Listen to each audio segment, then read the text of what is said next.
सभी का स्वागत है हमारे चैनल बान एजुकेशन में। तो आज हम पढ़ने जा रहे हैं जवाहर नवोदय प्रवेश परीक्षा क्लास 6 के एक बहुत ही ज़्यादा इंपॉर्टेंट चैप्टर जिसका नाम है एकीक नियम, जिसको हम इंग्लिश में यूनिटरी मेथड बोलते हैं। और ये जो हमारा चैप्टर है वो जवाहर नवोदय प्रवेश परीक्षा के लिए बहुत ही ज़्यादा महत्वपूर्ण इंपॉर्टेंट चैप्टर है। ये चैप्टर हमारा इंपॉर्टेंट इसलिए है क्योंकि हमारे जवाहर नवोदय प्रवेश परीक्षा में इस चैप्टर से रिलेटेड, इस चैप्टर से संबंधित प्रश्न हमेशा आते हैं और हर साल आते हैं। इसीलिए ये जो हमारा चैप्टर है वो बहुत ही ज़्यादा इंपॉर्टेंट है। और मैं आपको बता दूं कि इस चैप्टर पे आप लोगों को बहुत अच्छी तरह से कमांड होना चाहिए, मतलब कि ये चैप्टर आपको बहुत ही अच्छी तरह से आना चाहिए। और मैं आपको बता दूं कि ये जो हमारा वीडियो होने जा रहा है वो एक एक नियम यानी कि यूनिटरी मेथड का पार्ट 2 होने जा रहा है। अगर अभी तक आपने पार्ट 1 नहीं देखा है तो देख लीजिए, क्योंकि जो भी चीज़ अभी मैं आपको आगे पढ़ाऊंगा वो आपको बहुत ही अच्छी तरह से समझ में आ जाएगा। और मैं अभी जो भी पढ़ाने वाला हूँ वो बहुत ही मैं जीरो लेवल से पढ़ाऊंगा और हाई लेवल तक ले जाऊंगा। और मैं आपको बता दूं कि जो भी कुछ क्वेश्चन जो हमारा यूनिटरी मेथड यानी कि एक ही नियम से संबंधित जो भी प्रश्न हमारा पिछले कुछ वर्ष पूछा गया है जवाहर नवोदय प्रवेश परीक्षा में, वो सारे क्वेश्चन मैं आपको यहीं पे करवाने वाला हूँ। यहाँ पे आप देख सकते हैं कि ये जवाहर नवोदय प्रवेश परीक्षा का क्वेश्चन का फॉर्मेट है। और ये जो आप क्वेश्चन देख रहे हैं ये हमारा क्वेश्चन जवाहर नवोदय प्रवेश परीक्षा में पूछा गया है। तो मैं आपको जो भी क्वेश्चन पूछा गया है वो सारे करवाने वाला हूँ। और जो भी कुछ क्वेश्चन जो अगले वर्ष पूछा जाएगा यानी कि इंपॉर्टेंट क्वेश्चन वो सारे मैं आपको करवाने वाला हूँ। इसलिए मैं आपसे रिक्वेस्ट करना चाहता हूँ कि अभी तक आपने हमारे चैनल बान एजुकेशन को सब्सक्राइब नहीं किया तो प्लीज़ सब्सक्राइब कर लीजिए, क्योंकि आपको हमारे चैनल पे जवाहर नवोदय प्रवेश परीक्षा से संबंधित सारे सब्जेक्ट के वीडियो मिल जाएंगे और सारे सब्जेक्ट के स्टडी मटेरियल मिल जाएगा।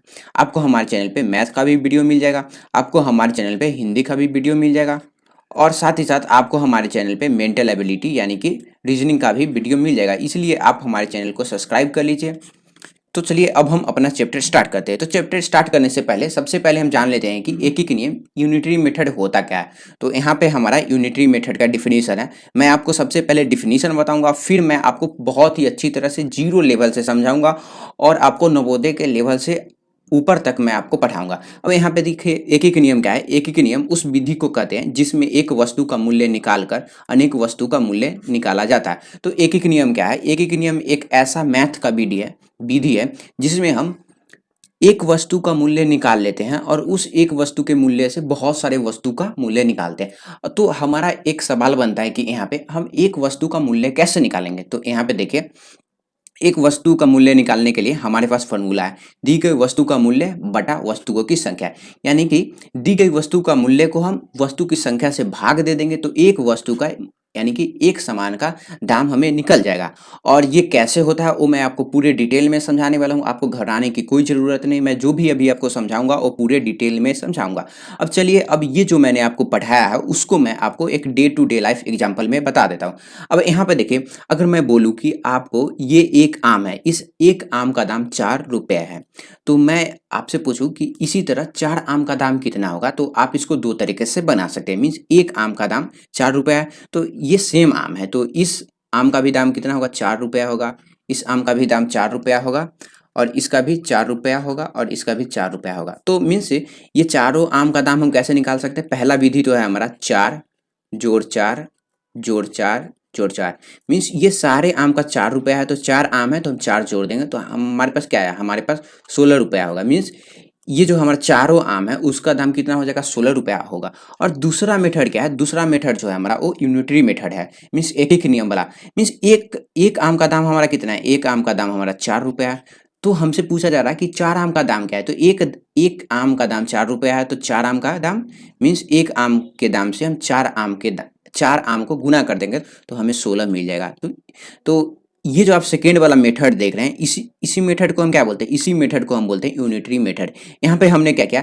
हमने एक आम के दाम से बहुत सारे यानी कि 4 आम का दाम यहाँ पे निकाला, तो इसी को हम बोलते हैं यूनिटरी मेथड। अब चलिए, अब मैं आपको एक इसका उल्टा एप्लीकेशन बता देता हूँ। मीन्स अब यहाँ पे देखें, अब हमारे पास यहाँ पे देखिए 1 2 3 4 5 6 मीन 6 आइसक्रीम का दाम हमारा कितना है? 36 रुपया है। तो हमसे पूछा जा रहा है कि एक आइसक्रीम का दाम कितना होगा। तो यहाँ पे देखिए, यहाँ पे क्या दिया हुआ था? यहाँ पे हमें एक आम का दाम दिया हुआ था और 4 आम का दाम निकालना था। यहाँ पे उल्टा हो गया, हमारे पास छः आइसक्रीम का दाम कितना दिया? 36 रुपया दिया है। तो हमसे पूछा जा रहा है कि एक आइसक्रीम का दाम कितना होगा।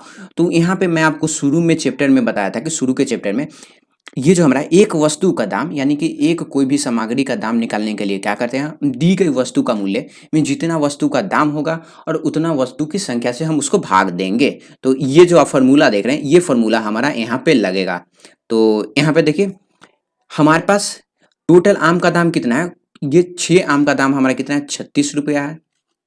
और आम की संख्या कितना है, तो आम की संख्या हमारा 6 आम है।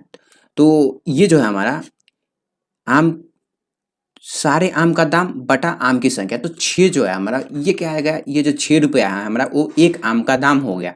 कितना हो गया, ये जो 6 है हमारा वो एक आम का दाम हो गया। तो इसी टाइप के क्वेश्चन आएंगे, थोड़ा सा मीन्स से थोड़ा सा क्वेश्चन को बदल बदल के आते हैं, लेकिन इसी टाइप के क्वेश्चन आते हैं। मीन्स ये जो आप कॉन्सेप्ट देख रहे हैं, इसी कॉन्सेप्ट से संबंधित हमारा क्वेश्चन आता है।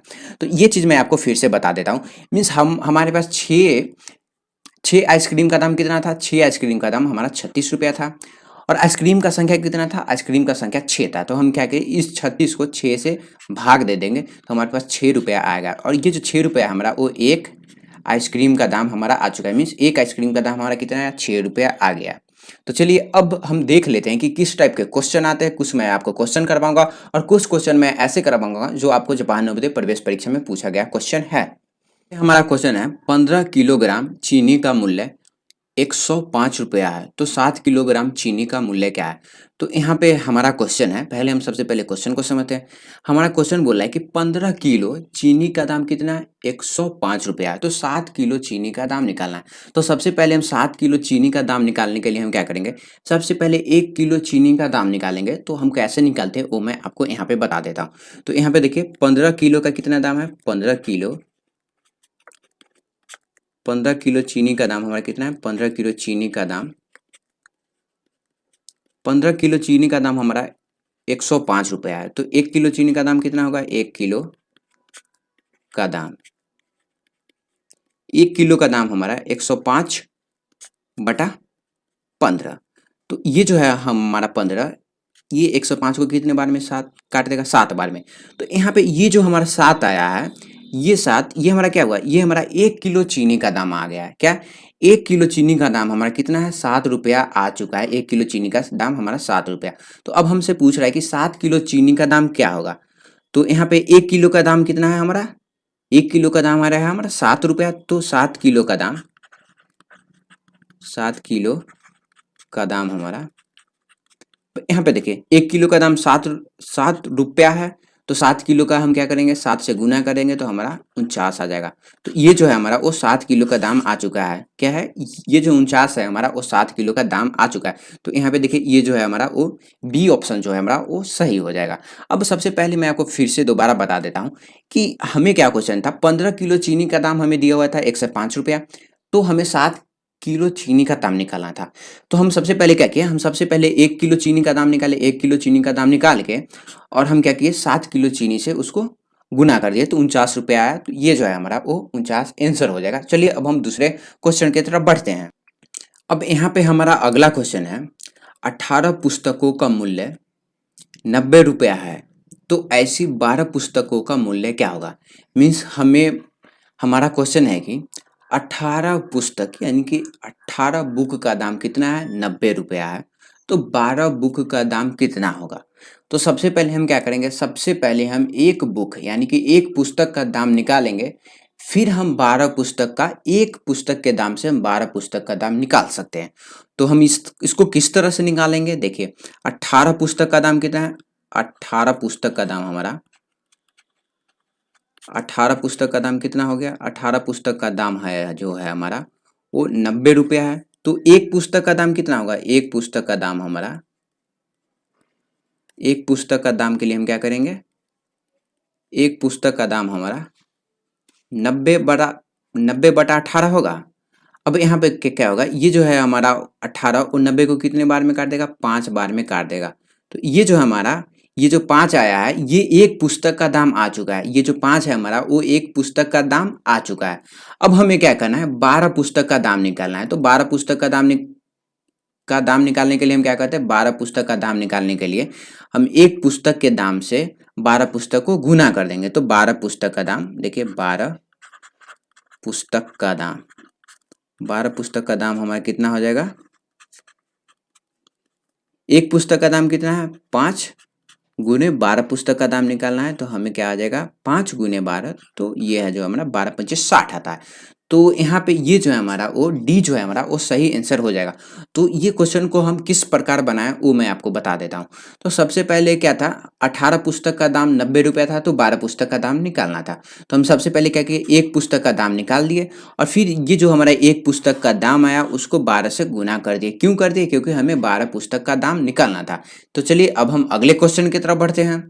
तो यहाँ पे हमारा अगला क्वेश्चन है, यदि किसी राशि का 1/3 12 रुपया है तो उस राशि के 1/4 का मूल्य क्या होगा।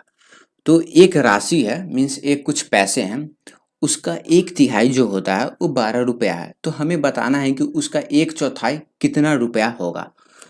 तो सबसे पहले हम क्या करेंगे, इस राशि का एक भाग का दाम निकालेंगे और फिर हम उसका 1/4 का दाम निकालेंगे। तो सबसे पहले हम इस क्वेश्चन को समझ लेते हैं। तो ये जो है, ये मान लीजिए हमारा क्या है, ये जो है हमारा वो राशि है। तो इस राशि का जो है हमारा वो 1/3 मतलब कि 1/3 भाग जो है हमारा, उसका दाम कितना है 12 रुपया है। तो हमारा क्वेश्चन क्या है, क्वेश्चन है हमारा इस राशि का 1/4 भाग क्या होगा। तो सबसे पहले हम क्या करेंगे, इस राशि का एक भाग का दाम निकालेंगे। तो ये कैसे निकलेगा, देखिए राशि का 1/3 भाग का दाम कितना है, 1/3 भाग का दाम कितना है 12 रुपया। तो एक भाग का दाम कितना होगा, एक भाग का दाम हमारा हो गया, एक भाग का दाम 12, भाग करेंगे इसको इससे, तो 1/3। अब अगला प्रोसेस में क्या होता है, ये जो है हमारा 1/3 उल्टा हो जाता है, ये आपको मालूम होना चाहिए। तो ये जो हमारा वो 60 रुपया हो गया। मीन्स ये जो है हमारा राशि वो कितना है, वो 60 रुपया है। तो अब हमसे पूछ रहा है कि इसका 1/4 क्या निकालना है, 1/4। तो 1/4 निकालने के लिए हम क्या करते हैं, 1/4 निकालने के लिए राशि का 1/4 का दाम कितना होगा, 1/4 का दाम कितना है, सॉरी यहाँ पे ना ये हो जाएगा हमारा 36 रुपया हो जाएगा, सॉरी वो थोड़ा गलती हो गया। अब यहाँ पे देखिए 1/4 निकालना है, 36 रुपये का हमें क्या करना है 1/4, तो 36 गुने 1/4। ये जो है हमारा 4 इसको 9 बार में काट देगा, तो ये जो है हमारा वो 9 रुपया हो जाएगा। मीन्स ये जो हमारा राशि है, इस राशि का 1/4 का दाम कितना होगा, इसका 1/4 का दाम हमारा 9 रुपया हो जाएगा। तो हम क्या करेंगे 9 पे टिक कर देंगे, 9 पे जो है हमारा वो सही आंसर हो जाएगा। तो हमारा अगला क्वेश्चन है, सोहन एक पुस्तक के 50 पृष्ठ 6 घंटे में पढ़ता है, यदि इस पुस्तक में 225 पृष्ठ हो तो वह इसे कितने समय में पढ़ेगा। तो हमारा क्वेश्चन है कि सोहन नाम का एक लड़का है, वो 50 पेज, पृष्ठ का मतलब होता है पेज, वो एक बुक का 50 पेज 6 घंटा में पढ़ता है। तो हमारा क्वेश्चन आगे बोल रहा है कि अगर उस किताब में 225 पेज है तो वो उसे कितने समय में पढ़ेगा। तो हमें क्या करना है, हमें निकालना है कि सोहन 225 पेज को कितने देर में पढ़ेगा। तो हमें ये निकालना है। तो सबसे पहले हम क्या निकालेंगे, सबसे पहले हम निकालेंगे कि सोहन 1 घंटा में कितना पेज पढ़ता है, उसके बाद जो है हमारा वो क्वेश्चन आराम से बन जाएगा। तो चलिए हमारा क्वेश्चन क्या बोल रहा है, 50 पेज जो है ये 50 पेज कितने देर में पढ़ रहा है, 6 घंटा में पढ़ता है। तो एक पेज ये कितने देर में पढ़ेगा, एक पेज जो है ये एक पेज वो ये हमारा 6/50 घंटा में पढ़ेगा, घंटा में पढ़ेगा। तो अगला क्वेश्चन है हमारा, ये एक पेज का हमें निकल गया कि ये जो एक पेज है वो 6/50 घंटा में निकलेगा।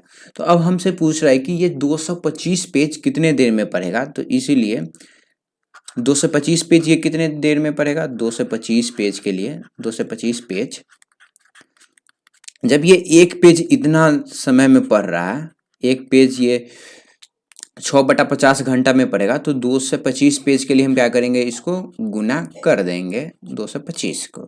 अब यहाँ पे देखिए 25 जो है वो 50 को 2 बार में काटेगा और इसको 225 को 9 बार में काट देगा। अब ये जो 2 है ये 3 को कितने बार में काट देगा, सॉरी ये जो 2 है वो 6 को 3 बार में काट देगा। तो हमारे पास क्या आया 3 गुने 9, तो 27 मीन्स 27 घंटा में ये जो है हमारा वो पढ़ेगा। क्या करेगा, ये जो है हमारा वो 27 घंटा में पढ़ेगा। 3 पेन और 5 पेंसिल का मूल्य 14 रुपए है, तो 12 पेन और 20 पेंसिल का मूल्य क्या होगा। और ये जो है हमारा क्वेश्चन बहुत ही ज़्यादा अच्छा क्वेश्चन है और साथ ही साथ बहुत ही ज़्यादा सुंदर क्वेश्चन है। और ये हमारा क्वेश्चन जब महानवोदय प्रवेश परीक्षा में पूछा गया तो हमें क्या बोला है, 3 पेन और 5 पेंसिल, मतलब 3 पेन का दाम और 5 पेंसिल का दाम कितना है, 14 रुपया है। तो हम क्या करेंगे, सबसे पहले हम लिख लेते हैं 3 पेन प्लस 5 पेंसिल का दाम कितना है, पेंसिल का दाम 3 पेन और 5 पेंसिल का दाम 14 रुपया है। तो हमसे पूछा जा रहा है कि 12 पेन और 20 पेंसिल का दाम कितना होगा। तो हमसे क्या पूछ रहा जा रहा है, 12 पेन प्लस 20 पेंसिल का दाम कितना होगा। अब यहाँ पे आपको एक चीज ध्यान देना, अब यहाँ पे देखिए 3 पेन और 5 पेंसिल का दाम 14 रुपया है, तो 12 पेन और 20 पेंसिल का दाम कितना होगा। तो यहाँ पे देखिए ये जो है हमारा 12 पेन वो 3 पेन का क्या है, 4 गुना है ना, मीन्स गुने 4 हो गया। अब यहाँ पे देखिए ये जो 20 पेंसिल है वो 5 पेंसिल का क्या है, 4 गुना, मीन्स क्या हो रहा है, यहाँ पे हम 4 गुना ज्यादा सामान खरीद रहे हैं। तो यहाँ पे एक ये जो है हमारा 3 पेन और 5 पेंसिल का दाम कितना है, 14 रुपया। तो मान लीजिए इसका दाम 14 रुपया है, इन दोनों का दाम 14 रुपया है, तो इनका 4 गुना अगर हम सामान खरीदेंगे ज़्यादा तो दाम कितना हो जाएगा, दाम जो है हमारा वो 4 गुना हो जाएगा। तो 14 गुने 4 कितना होता है, 14 गुने 4 हमारा 56 हो जाएगा। तो ये जो सी जो है हमारा वो सही आंसर हो जाएगा। अब मैं आपको फिर से समझा देता हूँ। अब यहाँ पे देखिए क्वेश्चन हमारा क्या था, क्वेश्चन हमारा था कि 3 पेन और 5 पेंसिल का दाम 14 रुपया है, तो 12 पेन और 20 पेंसिल का दाम क्या होगा। तो हमने देखा कि सबसे पहले 3 पेन और 5 पेंसिल का दाम कितना है, 14 रुपया। तो हमने देखा कि 12 पेन और 20 पेंसिल जो है हमारा वो पहले वाला सामान का क्या है, 4 गुना है, और पहले वाला सामान का दाम कितना है, 14 रुपया। तो जब ये सामान हमारा 4 गुना हो रहा है तो दाम भी तो 4 गुना होगा। तो हम क्या किए, 14 से इसको हम गुना कर दिए, तो 56 जो है हमारा वो आंसर आ चुका है। अब चलिए अब हम अगले क्वेश्चन की तरफ बढ़ते हैं। अगला क्वेश्चन है, यदि 2 पेन अथवा 5 पेंसिल का मूल्य 10 रुपया है तो 4 पेन और 4 पेंसिलों का मूल्य क्या होगा। अब यहाँ पे ये जो क्वेश्चन है बहुत ही ज़्यादा अच्छा क्वेश्चन है, बहुत ही ज़्यादा आसान क्वेश्चन है। अब यहाँ पे देखिए 2 पेन और अथवा 5 पेंसिल का मूल्य 10 रुपया है, मीन्स 2 पेन का भी दाम 10 रुपया है और 5 पेंसिल का भी दाम 10 रुपया है। तो हमसे पूछा जा रहा है कि 4 पेन और 4 पेंसिल का दाम कितना होगा। तो सबसे पहले क्या है, 2 पेन का दाम हमारा कितना है, 2 पेन का दाम हमारा 10 रुपया है। तो एक पेन का दाम कितना होगा, एक पेन का दाम हो जाएगा हमारा 10/2। तो ये जो हमारा वो 5 आ चुका है। अब यहाँ पे है 5 पेंसिल का दाम। अब हम पेंसिल का दाम निकाल लेते हैं। 5 पेंसिल का दाम कितना है, 5 पेंसिल का जो दाम है हमारा, 5 पेंसिल का दाम कितना है, 10 रुपया। तो एक पेंसिल का दाम कितना हो जाएगा, एक पेंसिल का दाम जो है हमारा वो 10/5 यानी कि 2 रुपया हो गया। तो यहाँ पे देखिए एक पेन का दाम कितना निकल चुका है, 5 रुपया निकल चुका है, और 5 पेंसिल का दाम, सॉरी, एक पेंसिल का दाम कितना निकल चुका है, हमारा 2 रुपया निकल रहा है। तो अब हमें क्या बोला है, अब हमें बोल रहा है कि 4 पेंसिल और 4 पेन और 4 पेंसिल का दाम। तो यहाँ पे क्या होगा, 4 पेन का दाम कितना होगा हमारा, 4 पेन का दाम, 4 पेन का दाम हमारा कितना हो जाएगा। अब देखिए 4 पेन का दाम कितना होगा, एक पेन का दाम पहले हमारा कितना है, एक पेन का दाम हमारा 5 रुपया है। तो 4 पेन के लिए हम क्या करेंगे, 5 गुने 4, तो ये हमारा 20 आ चुका है। अब हमने क्या किया, 4 पेन का दाम निकाल लिया, हमने 4 पेन का दाम निकाल लिया। अब हम क्या निकालेंगे, 4 पेंसिल का दाम। तो एक पेंसिल का दाम हमारा 2 रुपया है, तो 4 पेंसिल का दाम कितना होगा। तो देखिए 4 पेंसिल का दाम, 4 पेंसिल का दाम हमारा, एक पेंसिल का दाम 2 रुपया, तो 4 पेंसिल का दाम जो है हमारा वो 8 रुपया होगा, 8 रुपया होगा। अब यहाँ पे देखिए, यहाँ पे 4 पेन और 4 पेंसिल का दाम पूछ रहा है। तो 4 पेन का दाम हमारा 20 रुपया है और 4 पेंसिल का दाम हमारा 8 रुपया, तो टोटल हमें 28 रुपया लगेगा। तो हमारा आंसर क्या हो जाएगा, हमारा जो आंसर है वो 28 हो जाएगा। बहुत ही आसान क्वेश्चन था, बहुत ही आसान। सिर्फ इसमें जो ये क्वेश्चन था उसमें हमें 2 क्वेश्चन दे दिया था, मीन्स 2 पेन का दाम और 5 पेंसिल का दाम। तो चलिए अब हम अगले क्वेश्चन की तरफ बढ़ते हैं।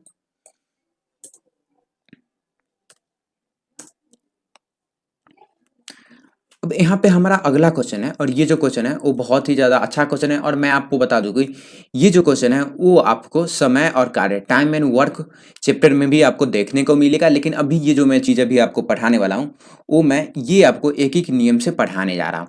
अब यहाँ पे देखिए हमारा क्वेश्चन है 3 आदमी किसी काम को 20 दिन में कर सकते हैं, 12 आदमी उस काम को कितने दिन में पूरा करेंगे।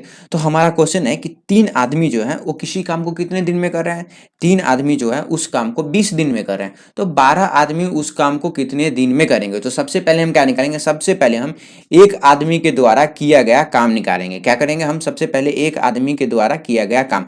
अब कैसे निकालेंगे, देखिए 3 आदमी कितने दिन में करता है, 3 आदमी जो है हमारा वो कितने दिन में कर रहा है, 20 दिन में। तो एक आदमी कितने दिन में करेगा, एक आदमी जो है इस काम को, एक आदमी वो 20 गुने 3 दिन में करेगा, मीन्स 60 दिन में करेगा। अब ये कैसे हुआ वो मैं बता देता हूँ। अब यहाँ पे आपको एक कॉमन चीज लगाना है, लॉजिक लगाना है। 3 आदमी 20 दिन में कर रहा है, मीन्स 3 आदमी जो मिल के इस काम को 20 दिन में कर रहा है, तो एक आदमी कितने में करेगा। तो जब 3 आदमी 20 दिन में कर रहा है तो एक आदमी इसको बहुत दिन मीन्स ज़्यादा समय लगेगा। जैसे में अगर मान लीजिए अगर मैं आपको बोलूँ कि आपको पूरे क्लास का होमवर्क बनाना है तो आपको बहुत समय लगेगा ना। अगर मैं बोल दूंगा कि पूरे क्लास को अपना अपना होमवर्क बनाना है तो आप लोग बहुत ही आराम से बना लीजिएगा, क्योंकि आपको होमवर्क कम पड़ेगा। वहीं पे अगर मैं आपको बोल दूं कि आपको पूरे क्लास का होमवर्क बनाना है तो आपको बहुत समय लगेगा। तो यहाँ पे 3 आदमी जब 20 दिन में कर पा रहा है तो एक आदमी तो बहुत दिन इसको काम करने में लगेगा। तो एक आदमी कितने दिन में करेगा, 60 दिन में करेगा। तो अब हमसे पूछ रहा है कि 12 आदमी इस काम को कितने दिन में करेगा, 12 आदमी इस काम को कितने दिन में करेगा। तो यहाँ पे देखिए एक आदमी जो है इसको 60 दिन में कर रहा है, तो 12 आदमी कितने दिन में करेगा, 12 आदमी जो है वो इस काम को 12 आदमी 60 गुने 12 दिन में करेगा। मीन्स ये जो 12 आदमी है इस काम को कितना दिन में करेगा, 5 दिन में करेगा। तो बहुत ही ज़्यादा आसान क्वेश्चन था, बहुत ही। और ये क्वेश्चन अगर आपको समझ में नहीं आ रहा है, मीन्स अगर थोड़ा सा आपको समझ में नहीं आ रहा है तो घबराने की कोई बात नहीं है। समय, कार्य, वर्क एंड टाइम में भी आपको ये जो चैप्टर है ये सारे क्वेश्चन आपको देखने को मिलेगा और वहाँ पे मैं आपको शॉर्ट ट्रिक बताऊंगा जिससे आपको बहुत ही ज़्यादा आसानी से समझ में आ जाएगा। तो हमारा आंसर क्या हो जाएगा, हमारा जो आंसर है वो 5 हो जाएगा। अब मैं आपको ये क्वेश्चन फिर से समझा देता हूँ। तो हमारा क्वेश्चन था कि 3 आदमी किसी काम को कितने दिन में कर रहा है, 20 दिन में कर रहा है, तो 12 आदमी उस काम को कितने दिन में करेगा। तो हमने देखा कि 3 आदमी 20 दिन में कर रहा है तो एक आदमी इस काम को बहुत दिन में करेगा, तो एक आदमी जो है ये 60 दिन में कर पा रहा था। तो अब हमसे पूछा गया कि 12 आदमी इस काम को कितने दिन में करेगा। तो एक आदमी जब 60 दिन में कर रहा है तो 12 आदमी के लिए हम क्या करेंगे, इसको एक काम को 12 आदमी से भाग दे देंगे। तो ये जो हमारा वो 5 दिन में क्या हो जाएगा, 5 दिन में हमारा ये काम है जो कंप्लीट होगा। अब हम अगले क्वेश्चन की तरफ बढ़ते हैं। तो हमारा अगला क्वेश्चन है, यदि 4 मजदूर मिलकर किसी काम को 12 दिन में करते हैं तो 8 मजदूर मिलकर उस काम को कितने दिन में करेंगे। तो यहाँ पे है हमारा 4 मजदूर कितने दिन में कर रहा है, 12 दिन में कर रहा है। तो हमसे पूछा जा रहा है कि 8 मजदूर कितने दिन में करेगा। तो सेम टू सेम पिछले जैसा क्वेश्चन है और हम इसको सेम टू सेम पिछले जैसा क्वेश्चन की तरह ही बनाएंगे। अब यहाँ पे देखिए 4 मजदूर कितने दिन में कर रहा है, 4 मजदूर इसको कितने दिन में कर रहा है, चार मजदूर इसको 12 दिन में कर रहा है। तो एक मजदूर कितने दिन में करेगा, एक मजदूर जो है वो 12 गुने 4 दिन में करेगा। क्यों करेगा, ये मीन्स यहाँ पे क्या हो रहा है, हमारा जो है वो मजदूर का संख्या घट रहा है तो काम करने का दिन तो बढ़ेगा ना। तो इसीलिए ये जो है हमारा वो गुना में होगा। अब हमसे पूछा जा रहा है कि 8 मजदूर उस काम को कितने दिन में करेगा। तो हम क्या करेंगे, 8 मजदूर इस काम को कितने में करेगा। तो एक मजदूर जो है हमारा वो 12 गुने 4 दिन में कर रहा है। तो 8 मजदूर जो है 8 मजदूर इसको 12 गुने 4 बटा 8 दिन में करेगा। तो अब यहाँ पे देखिए ये जो है इसको 2 बार में काट देगा, 4 जो है 8 को 2 बार में भाग देगा और ये जो है 2 वो 12 को 6 बार में काट देगा। तो 8 मजदूर जो है इसको 6 दिन में करेगा। तो यहाँ पे हमारा एक एक नियम यानी कि यूनिटरी मेथड का पार्ट 2 कंप्लीट हो चुका है। और मैं आपसे रिक्वेस्ट करना चाहता हूँ कि अभी तक आपने हमारे चैनल को सब्सक्राइब नहीं किया है तो सब्सक्राइब कर लीजिए। और मैं अब आपसे मिलता हूँ एक एक नियम के पार्ट 3 में। मैं आपको ये बता देता हूँ कि मैं पार्ट 1 में भी बहुत अच्छे क्वेश्चन करवाया था और जो क्वेश्चन मैं आपको पार्ट 1 में नहीं करवा पाया था वो क्वेश्चन मैं आपको पार्ट 2 में करवाया। और जो क्वेश्चन कुछ अच्छे क्वेश्चन हैं वो मैं आपको पार्ट 3 में करवाने वाला हूँ। इसीलिए आप पार्ट 3 का भी वीडियो देख लीजिए। और अभी तक आपने पार्ट 1 का वीडियो नहीं देखा है तो देख लीजिए, उसमें भी मैं बहुत अच्छे-अच्छे क्वेश्चन करवाया हूँ। अब मैं आपसे मिलता हूँ एक-एक नियम के पार्ट 3 में। धन्यवाद। तब तक बहुत ही अच्छे तरीके से पढ़ाई करते रहिए।